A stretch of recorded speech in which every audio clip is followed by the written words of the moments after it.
Entonces, si ustedes tienen una variable discreta, ¿no?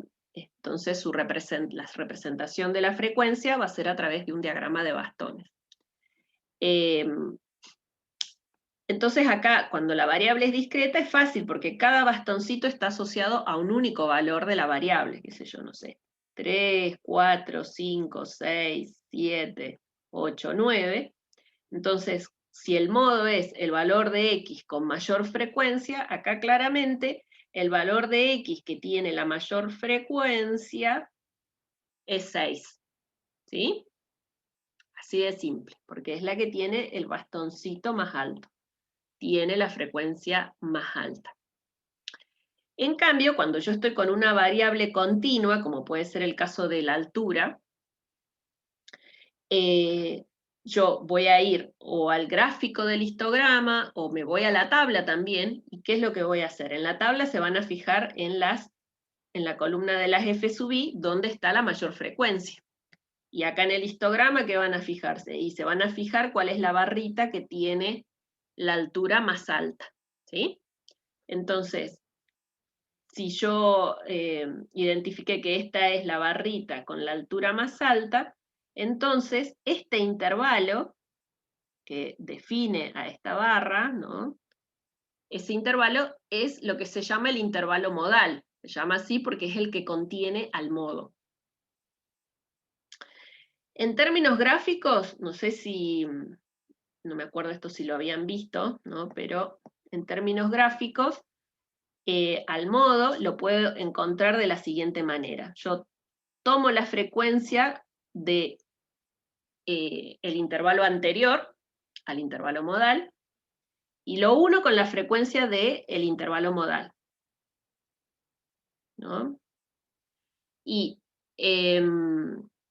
hago lo mismo para el intervalo siguiente, o sea, tomo la frecuencia del intervalo siguiente y lo uno con la frecuencia que tiene el intervalo modal. Entonces me queda esta otra barrita. Donde se intersectan las dos, ¿no? Ahí es donde vamos a tener al modo. O sea, este valor de acá sería el modo. ¿Sí? Bueno, entonces, ustedes creo que tienen una formulita para encontrar al modo. Yo, en realidad, el modo lo encuentro en forma geométrica, pero acá en la cátedra de contador les dan la formulita, así que si no me la acuerdo, ustedes me la corrigen. Entonces, el modo es el límite inferior del intervalo que lo contiene, ¿sí? Es el límite inferior del intervalo que lo contiene. Y a eso le voy a sumar algo. ¿Qué es algo? Y fíjense que en realidad es este segmento de acá, porque el modo es el límite inferior del intervalo que lo contiene más algo, un pedacito. ¿Qué pedacito? Y este pedacito de acá, que le podemos poner alfa si quieren, ¿sí? Y ese pedacito, ¿cómo lo calcula la fórmula? Ese es el que no me la acuerdo tanto. Pero si no me equivoco es la frecuencia observada en el intervalo anterior. Si le llamo I al intervalo que contiene al modo, sería la frecuencia observada, perdón, en el intervalo modal, menos la frecuencia observada en el intervalo anterior. ¿Sí? Entonces, si le llamo I al intervalo que contiene al modo, ¿no? El intervalo anterior, que sería este, sería el I menos 1, ¿no? Bueno, entonces me estaría pidiendo esta frecuencia de acá, la de F de I menos 1. Y esta de acá, que es la del intervalo modal, sería la F de I, ¿sí? Bueno, dividido, era acá, dividido, y si no me equivoco tenían lo mismo, el f sub i menos la frecuencia del intervalo anterior, por un lado, más, ahora la diferencia con el intervalo siguiente, o sea, el f sub i menos el f del intervalo siguiente, que sería el i más 1. Entonces el intervalo siguiente es este que está acá. Y su frecuencia, lo vamos a poner con este color, su frecuencia es esta altura de acá, entonces, pipiripi, este de acá, este valorcito de acá, sería la frecuencia de i más 1, porque es la frecuencia del intervalo que le sigue. Y a todo eso hay que multiplicarlo por la amplitud del intervalo.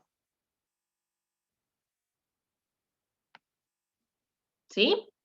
¿Era así la fórmula? ¿No me equivoqué en nada? Yo creo que sí. Entonces, ustedes lo que van a necesitar es, fíjense, para calcular lo que va a ser el límite inferior del intervalo. Vamos a pasar en limpio eso. Supónganse entonces que tenemos así, ¿no? Nuestro intervalo modal, el anterior, qué sé yo, supongamos que nos tocó así. El siguiente, ¿no? Y acá tenemos las frecuencias, acá está X. Bien, entonces este de acá es el intervalo modal. Y esta altura es su frecuencia, ¿sí? La frecuencia del intervalo modal, la que contiene al modo. ¿El modo quién es? Y el modo gráficamente lo podemos encontrar haciendo esta intersección. El modo gráficamente queda representado acá. Pero entonces, como dijimos, el modo es el límite inferior del intervalo que lo contiene. Entonces, eso lo necesito el límite inferior del intervalo que lo contiene. Pongámosles algunos números para calcular un ejemplo cualquiera, ¿sí? Supongamos que estos intervalos van de 3 a 5, de 5 a 7 y de 7 a 9, ¿sí? Esos son los límites de los intervalos. Y supongamos que las frecuencias son 9 para el, bueno, vamos a poner 10 para el caso del intervalo modal. Supongamos que esta nos da 6, la del intervalo primero, ¿no? Anterior, supongamos que da 6, y la del intervalo siguiente, supongamos que da, no sé, 8. ¿Sí? Bueno, entonces, dijimos que para calcular el modo necesito el límite inferior del intervalo que lo contiene. El límite inferior del intervalo que lo contiene, en este caso vendría siendo 5. ¿Sí? Y a eso le tengo que sumar algo. Ese algo va a ser, primero calculo el cociente. Dice, tengo que hacer la frecuencia del intervalo modal, es 10. Menos la frecuencia observada en el intervalo anterior. En el intervalo anterior, la frecuencia observada fue 6. Dividido, bueno, esto mismo, que es 10 menos 6, más la diferencia entre la frecuencia del intervalo modal, que es 10, menos la frecuencia del intervalo siguiente. El intervalo siguiente es este de acá. Y su frecuencia fue 8. Por la amplitud del intervalo. Bueno, como pueden ver, acá los intervalos tienen una amplitud de 2. ¿Sí? Así que esto sería por 2. Y listo, lo calculan. ¿Vamos? ¿Se entendió?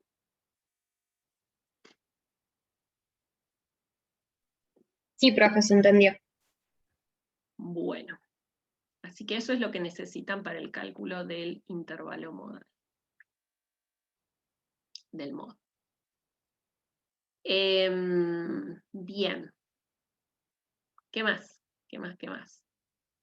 ¿Cuál es la interpretación? Porque siempre en los ejercicios le piden la interpretación. Entonces, no sé, supongamos que acá estamos midiendo qué puede ser con esos valores. No sé, que sea el peso que tiene, no sé, un determinado, qué sé yo, producto animal, puede ser el peso que tenga un determinado producto animal de granja, ¿sí? Entonces este es peso. Y mi unidad estadística va a ser cada animalito de granja, ¿sí? Entonces, qué sé yo, por ejemplo, podrían ser pollos. No sé si hay un pollo que pese 9 kilos, pero, o pavos. Entonces, no sé, los pavos son más grandes que los pollos. El pollo dudo que haya un megapollo de 9 kilos.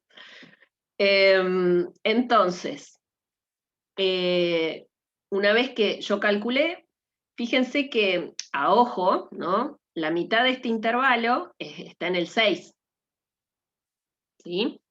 Entonces, el modo está tironeado por el intervalo que más frecuencia tiene, que en este caso es el siguiente, ¿sí? Entonces va a tomar un valor mayor a 6. De hecho, si ustedes ¿calcularon cuánto daba el modo?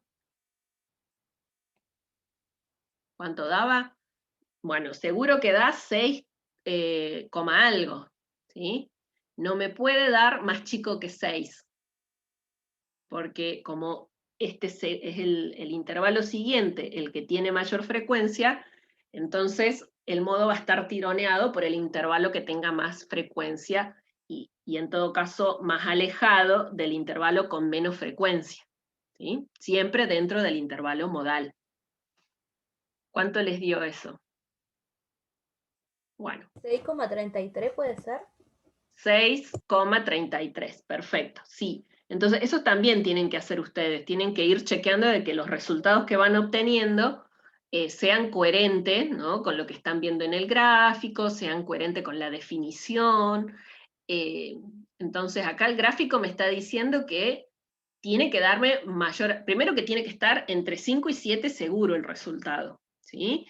Y haciendo buscándolo gráficamente, y me tiene que dar un poquito más de 6, ¿sí? Entonces el 6,33 es un valor que parece súper razonable. Una vez que lo tengo, lo interpreto. Ahora sí va la interpretación. Y la interpretación es siempre en términos del problema, ¿sí? No es decir la definición del modo, que es lo primero que dijimos, que era el valor de X con mayor frecuencia, ¿sí? Eso no es interpretar, eso es definir al modo. Cuando me piden la interpretación, lo tengo que hacer en términos de la variable que yo estoy estudiando. Entonces, en este caso, diríamos que lo más frecuente es que los animales de granja pesen 6,33 kilos. ¿Estamos? Siempre la interpretación es en relación a la variable con la que estoy trabajando. Bueno. ¿Qué más?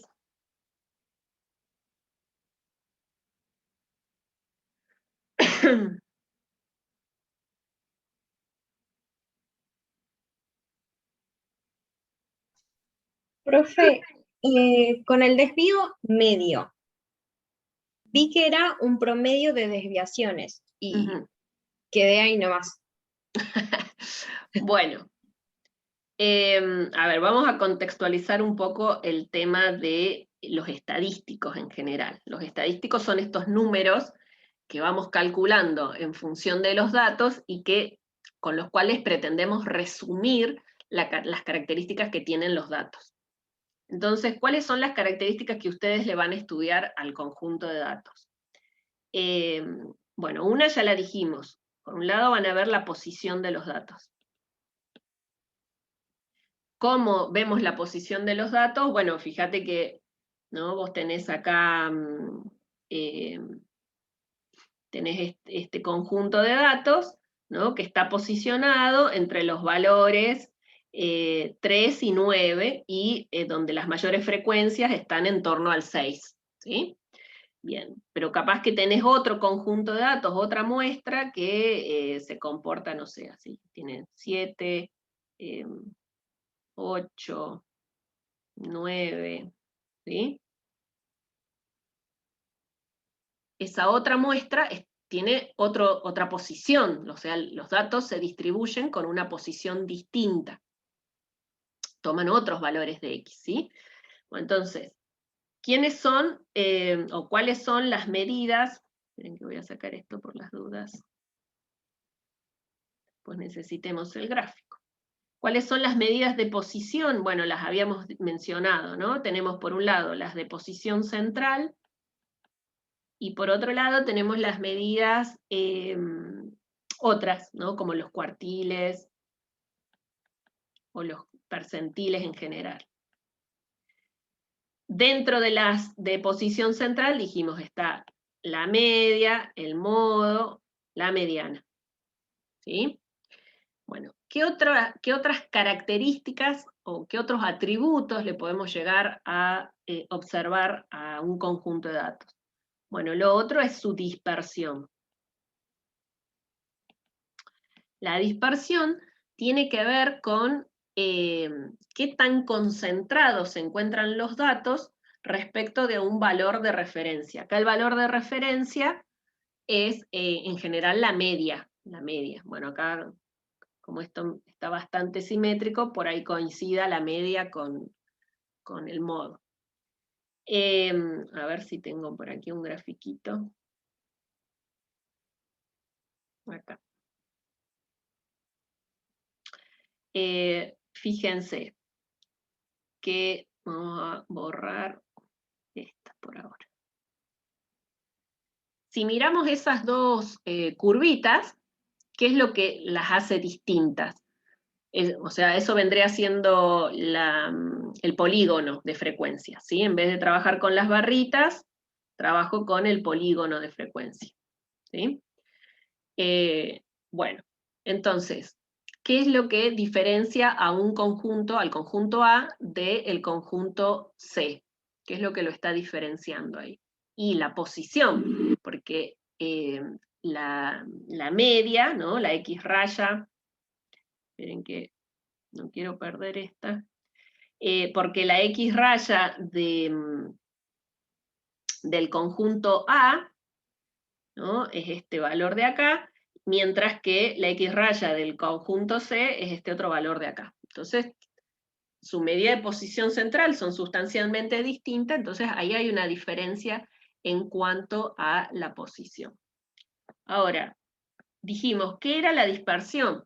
La dispersión tiene que ver con el grado de concentración que tienen los datos en torno a un valor de referencia. Entonces, ahora, si miramos los datos A versus los B, ¿no? ¿Qué es lo que los diferencia?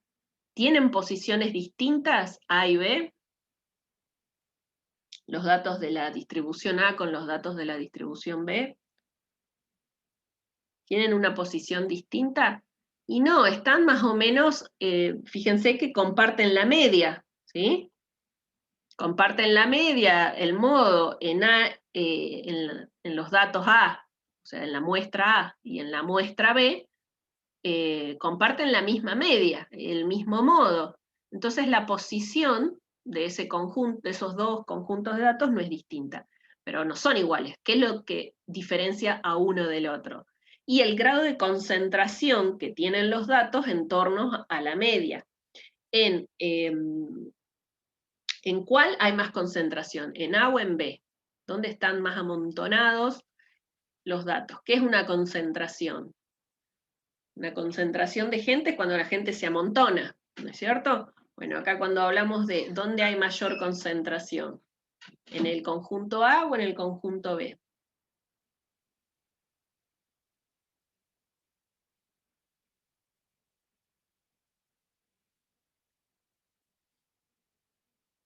¿Dónde? Ay, no se había activado el micrófono, perdón, profe. Estaba hablando en el B. ¿En el B hay más concentración? Sí. ¿Están más Creo. concentrados los datos respecto a la media? Yo lo vi en un gráfico con puntitos, ¿no? Entonces por ahí era capaz más fácil de distinguir, pero para mí es en el B también. Pues no. No. Lo vamos a hacer por ahí con el histograma para que se den cuenta. ¿Dónde quedamos? Fíjense. Vamos a hacer uno nuevo. Porque como no están familiarizados con...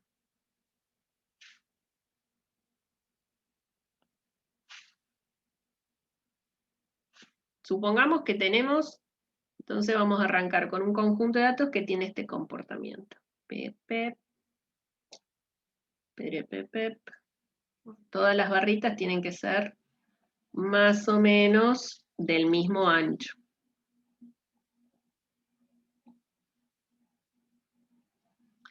Bueno, tengo ese conjunto. Y ahora tengo otro. Vamos a pintarlo de otro color. Bueno, en este conjunto la media, ¿por dónde va a andar? Y va a andar más o menos así como a ojo, por acá. El valor de X raya, más o menos. Uy, se cortó. A ver, espere. No, acá está. Me saltó la pantalla. El valor de X raya va a estar más o menos por ahí. ¿Sí?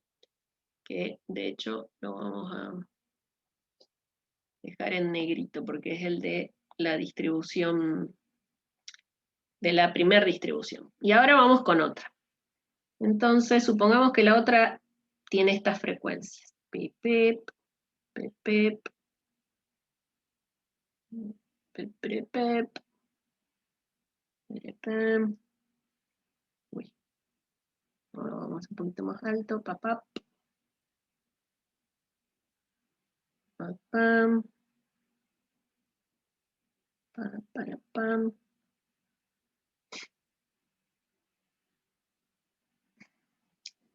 Bueno, entonces, fíjense que también más o menos en valores de media, y bueno, sí, debe estar muy cerquita también el valor de la media de estos datos, ¿no? Van a estar muy cerquitas entre sí, porque las mayores frecuencias, ¿no? Están más o menos en esta posición. Bien, en ambos casos. Vamos a agregar acá otra para que nos quede más simétrico.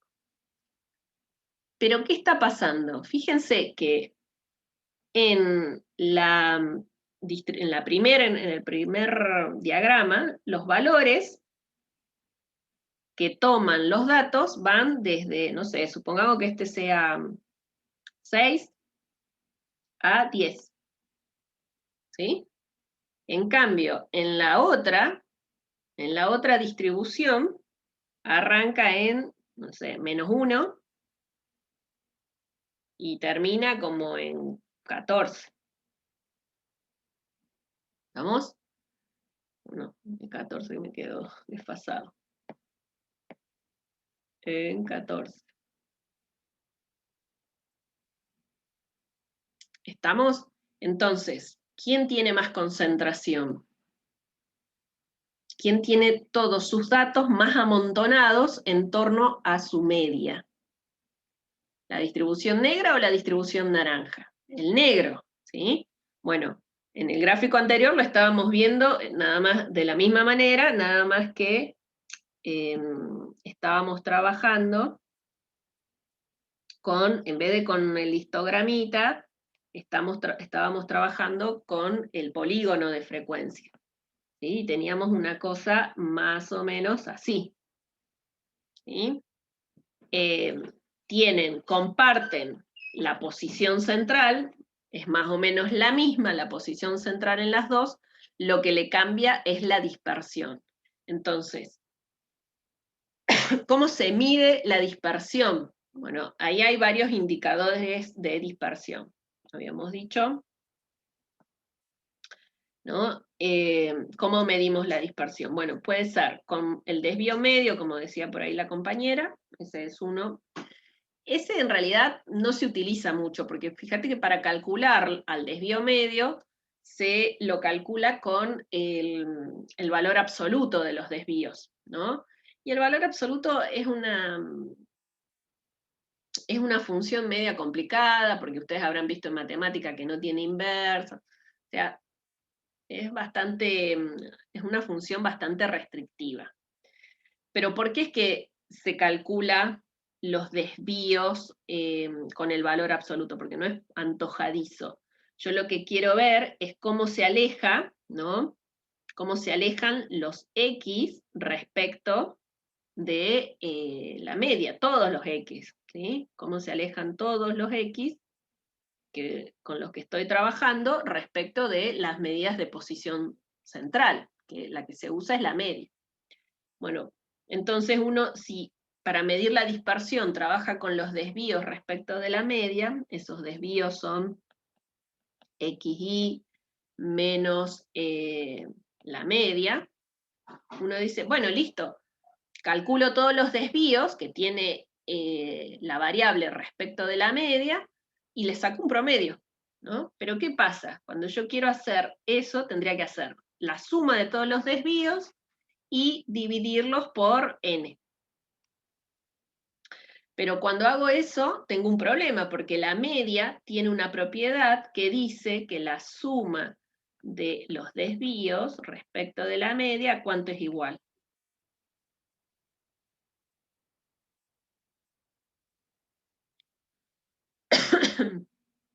Es igual a 0.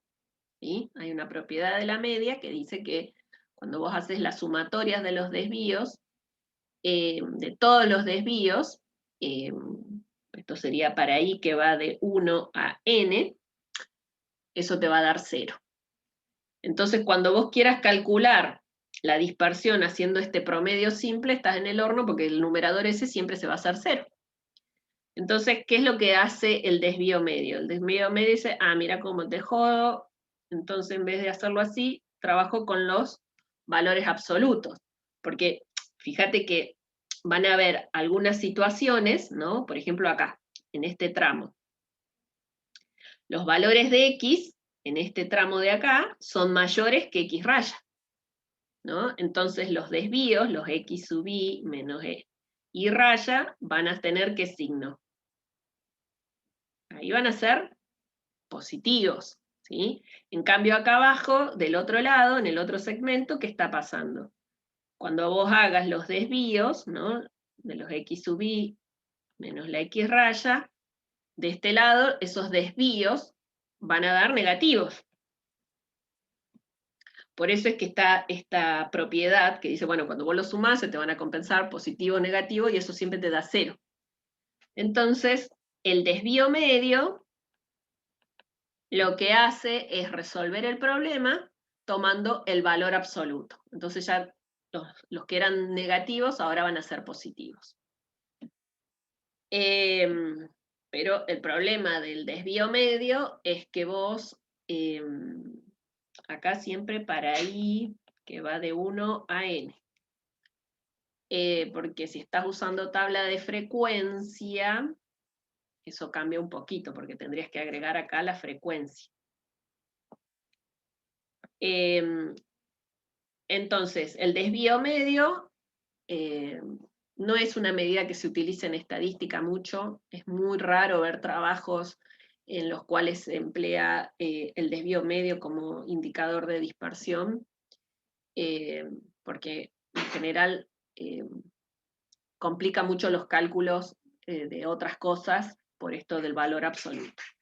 Bueno, entonces, ¿de qué otra forma puedo sacarme este problema de encima? ¿No? Este problema de que cuando sume los desvíos, eso me da igual a 0.